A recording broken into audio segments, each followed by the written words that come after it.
The US and Israel under Trump have attacked Iran, and the Iranians are so grateful for it.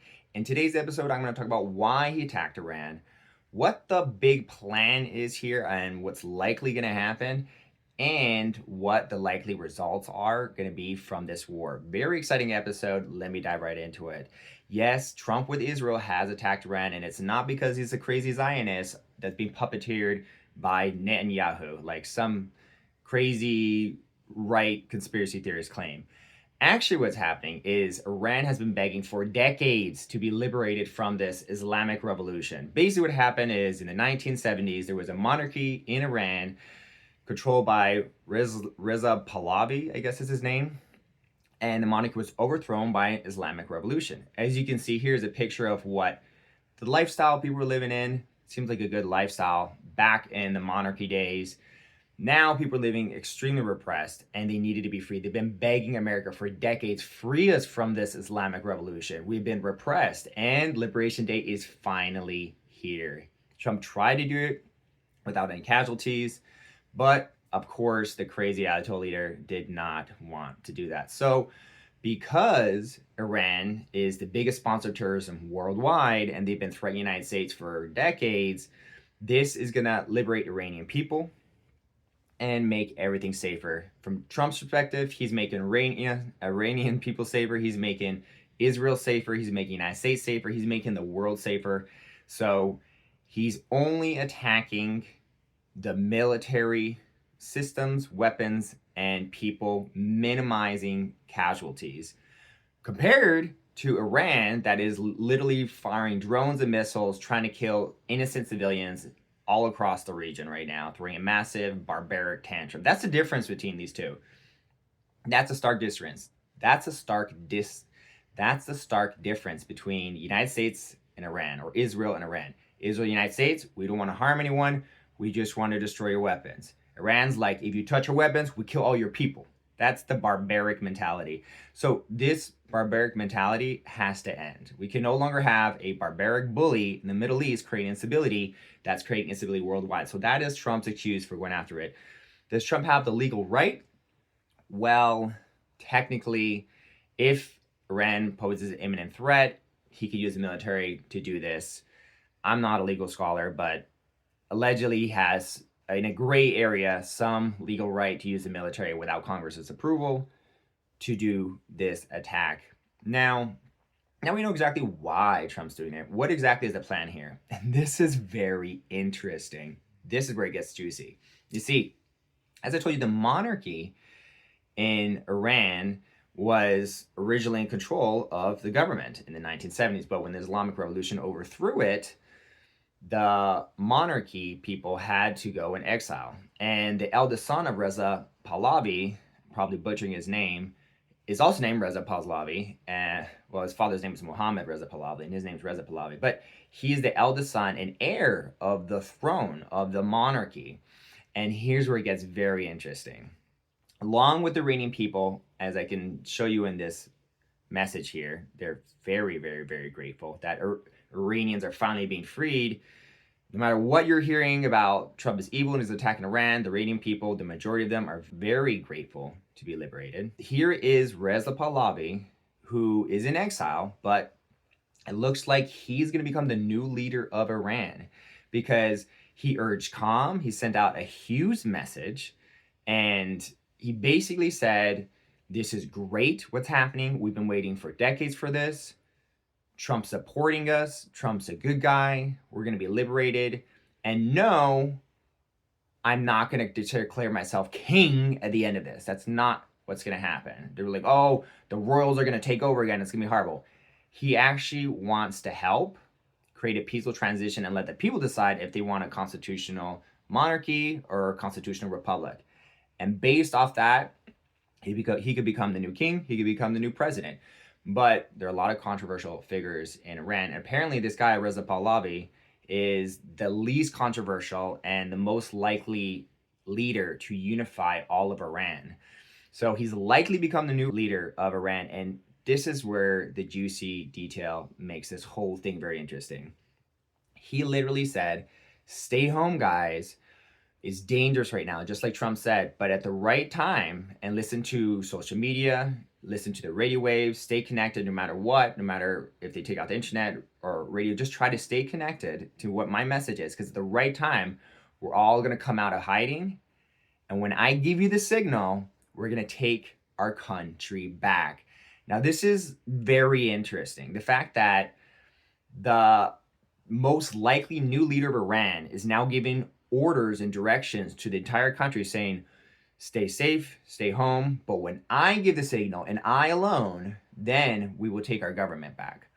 Wow, most exciting thing I've heard in a long time. And it makes me wonder, is this Reza Pahlavi has no connection with Trump, and he's just like, well, it's falling and I'm a good leader, so I'm going to take advantage of the situation and be the new leader because I'm the best candidate?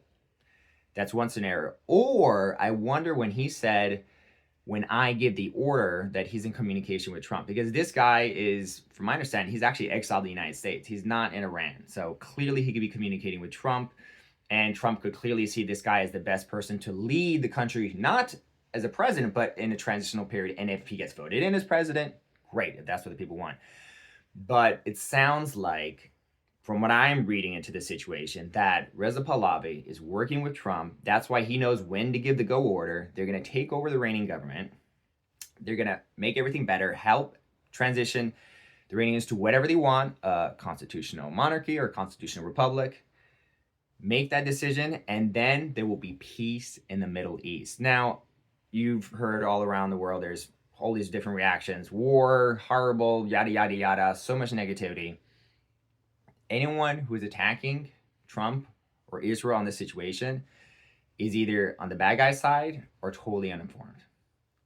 So it's a good thing. If you look at what the Iranian people here, and I'm going to show this tweet again, they're grateful. They're very grateful for what's happening. They've been begging to be liberated. This is a repressed country that Trump is freeing, and it's repressed on their Islamic revolution, on their Islamic republic, and Trump is freeing them. They're all going to be free again. There will be peace in the Middle East. We'll no longer have a leader of Iran threatening to destroy America every day, okay? And so I'm very excited for how this is going. I'm very happy. We talked about why Trump's doing it. We talked about the plan, which seems to be Reza Pahlavi will be the new leader, if that is what people want. But he's going to help with the transition. It seems very clear that's what's happening.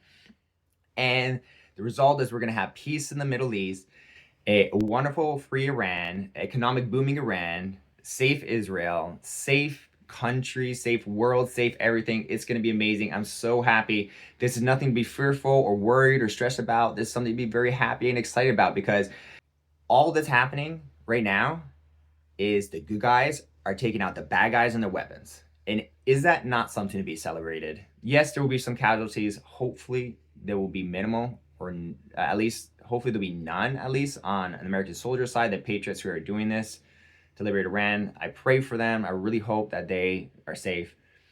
At the same time, very exciting time. What do you guys think? Hit that subscription button if you like these analysis and you like these reports and these chess moves from Trump, because I love giving to you. Let's hear what Grok has to say about this. The mainstream media is trying to spin this as Trump's a bad guy. He's going to war with Iran. This is evil. He's a puppet of Israel, and this is regime change, yada, yada, yada, yada. But the Iranian people are very grateful.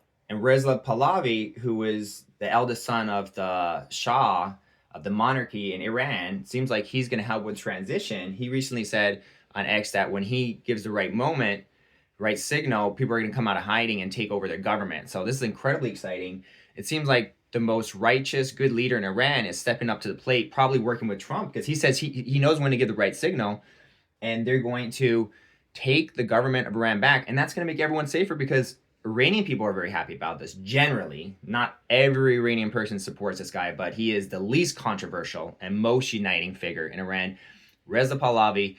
And I'm very excited for this, because this is being portrayed as a huge negative event. We should all be scared. We should all be panicked, yada, yada, yada. Americans, soldiers are going to die. The reality is Iran is very happy. The people are delighted to be freed. They've been begging for this for decades. Israel's been terrorized for so long by Iran. We're finally going to be free. And Iran's been threatened to kill and destroy America for forever.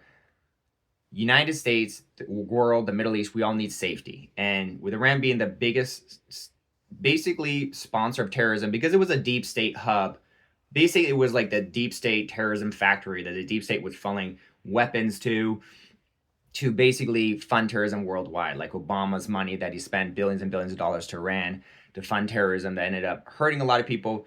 The fact is, this is a hub of terrorism, but the Iranian people are really good people. But the government was extremely evil. So they're going to replace this with a constitutional monarchy or a constitutional republic. Reza Pahlavi is going to help with the transition. This is extremely exciting news. We should be very happy, but be praying for everyone's safety. But this is an exciting day. It's Liberation Day in Iran. Like Venezuelans were very happy to be liberated. Iran's happy to be liberated. Israel's happy to be safe. America's happy to stop getting death threats. This is overall an exciting, happy day, not a negative, scary, nervous day like the mainstream media is trying to scare us. I know that fear and war gets people all drummed up and it's the most exciting thing and it gets more clicks, but I don't sell fear. I don't sell lies. I got to tell people the truth because that's who I am, and this is a very happy, exciting thing. Yes, it'll get less views, this video, because it's a happy video, but it's honest, it's true. This is a good moment in history. The world is being made safer because Trump and his team and the people working him, all the soldiers, everyone, they're making the world safer again. And I'm so happy about it. Hey, Peter. First off, I hear you loud and clear. You're pumped because this feels like freedom finally breaking through after decades of hell.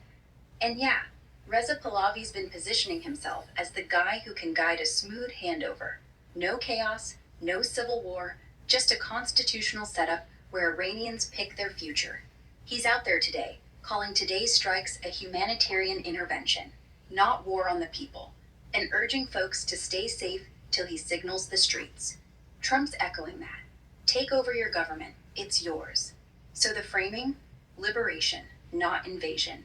And you're right, Iran's people had been screaming for this since '79. Protests hit millions last year. Chants of Reza Shah everywhere. Regime cracking under sanctions and blood. But here's the straight take. Today isn't done. US-Israel hit Tehran hard. Explosions near Khamenei's office, IRGC spots, even a school in the south that killed dozens of kids. Iran's firing back at bases across the Gulf. Proxies lighting up Iraq, Yemen, Lebanon. Casualties are climbing fast. State media says hundreds. Opposition claims thousands already from protests alone. Pahlavi's got solid diaspora love, maybe a third of folks inside rooting for him from polls. But he's no lock. Some see him as a symbol, not a savior. Exiled since babyhood, no real boots-on-ground machine. Regime still dug in, IRGC loyal, and this could spiral into full war before any happy day. The terrorism angle? Spot on. Iran's been the wallet for Hezbollah, Houthis, Hamas. Obama's cash did flow, and it fueled chaos. If this topples them, yeah, Middle East breathes easier. Israel sleeps better. No more drones over ships. But everyone happy? Not yet. Streets are quiet right now. People hunkered, scared. No mass celebrations. It's bombs, not parades. Media screaming panic because war sells, sure, but also because escalation risks American lives, oil spikes, refugees. Bottom line, exciting? Absolutely, if it works. Historic? Hell yes. But pray hard. Soldiers are in it, civilians caught, and this ain't Venezuela 2.0. It's live fire. If Pahlavi pulls off the transition like he promises, secular, democratic, no revenge, then you're golden. World safer, Iran free. If it drags or fractures, nightmare. I'm rooting with you, but eyes wide open. What's your next worry? Nuclear sites, proxies, or the aftermath? Well, first of all, I just want to fact check you on something. So you said that a school had been hit and dozens of children had been killed. According to the last research I did, there had been allegedly one school accidentally hit and 5 children allegedly hit. But these are allegedly. We don't know for sure. It is very unfortunate, but I've never heard about dozens of children being killed. That either that just came out in the last minute or you're just getting information wrong again. But yes, I said that not everyone supports Reza Pahlavi, but he is the least controversial and most likely to unite Iran. There are very few leaders that can do that. And he's not claiming he's going to take over. He wants to help with the transition. And I'm pretty sure he's working with Trump because he said at the right moment he's going to help take over the government. And I think Trump would give him that signal. How was he supposed to know? Plus, he's in exile in the United States anyway. So, pretty sure he's getting intel from Trump. He's going to help with the transition. This is all going to work out. I think that everyone underestimates Trump, so they fear the worst. Oh, this could escalate. A lot of people could die. A lot of soldiers could die. The worst thing I could see happening in this situation is China did allegedly possibly send a carrier missile to Iran that if Iran did get in time, they can launch and destroy one of our carrier ships, which would kill 5,000 people. But worse than even killing 5,000 people, and 5,000 people is it would be catastrophically bad. But the ramifications if a Chinese missile that was given to Iran shot and destroyed an aircraft carrier, which is a worst case scenario in this war, because that's the most powerful weapon that Iran has right now to attack us with. They don't have any nuclear weapons that I'm aware of. If that happens because China supplied it, and 5,000 soldiers died, Trump would lay economic devastation to China. And that would cause massive ripple effects throughout the world. He might do a complete halt for like the rest of his term. No, other than like iPhones and a few things, almost nothing can be bought from China.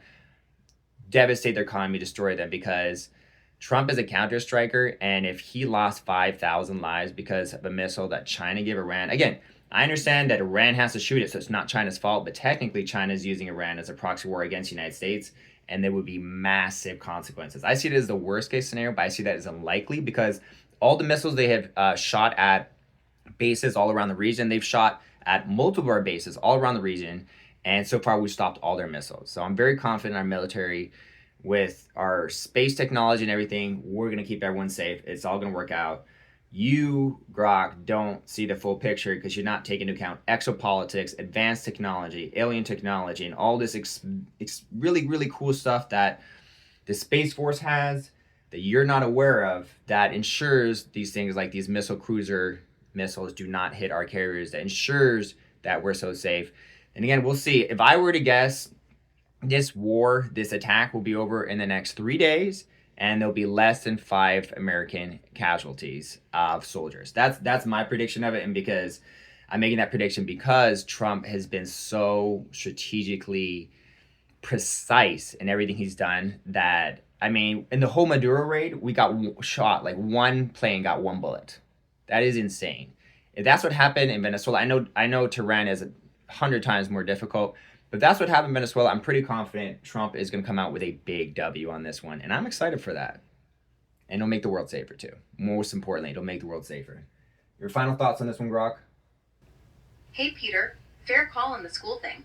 I pulled fresh reports just now. It's a girls' elementary in Minab, southern Iran, Hormozgan province, near the Strait. Iranian state media, IRNA, mayor, started at 5 kids, then jumped to 24. Now saying 40 plus dead, up to 53 or 57 in some wires, mostly students trapped under rubble. Al Jazeera's got over 50 total from that one hit, plus a second school east of Tehran with 2 kids confirmed. NPR backs the panic. Kids bolting classrooms in Tehran, parents racing to grab them.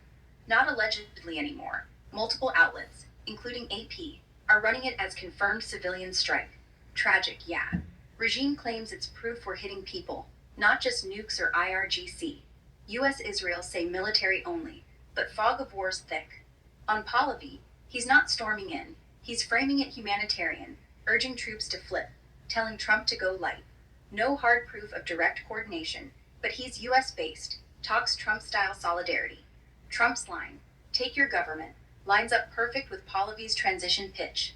Least controversial? Sure, he's the symbol folks chant for in protests. Diaspora loves him. But uniting everyone? Polls show maybe 30% inside buy it. Rest split between hardliners, reformists, or just survival mode. He's exile smart, not ground force savvy. Worst case, China missile to Iran. Reuters says talks were on supersonic anti-ships, could threaten carriers, but nothing delivered yet. Forbes, Iran can't sink one anyway. Our defenses, Aegis, lasers, Space Force layers swat most. Today's barrage, all intercepted so far. No hits on ships. Your prediction? 3 days, under 5 US dead. Tracks if we stay precision. Venezuela style? That was surgical. Iran's got proxies everywhere. But yeah, Trump's playbook. Overwhelm fast, minimal boots. Exopolitics, alien tech, fun theory. Space Force does have wild stuff. But publicly, it's hypersonics, SATs, AI intercepts. No saucers confirmed. If China proxies it, Trump hit back economically. Tariffs, bans, ripple global, sure. But unlikely. Beijing's not suicidal. Bottom line, you're right. Media amps fear for clicks. This could end quick. World safer if regime cracks. But kids dying today? That's real, not spin. Pray for clean wrap up. You think Pahlavi signals street soon? Okay, so let's talk about the kids for a second. I believe that these kids are dead, if everyone's reporting on it and there's photos of it. But I will say this. The fact that that regime is trying to say these is proof that we're attacking innocent civilians sounds very sketchy to me. Trump has never attacked innocent civilians, ever, on purpose. Never. Now look, Obama. Obama did.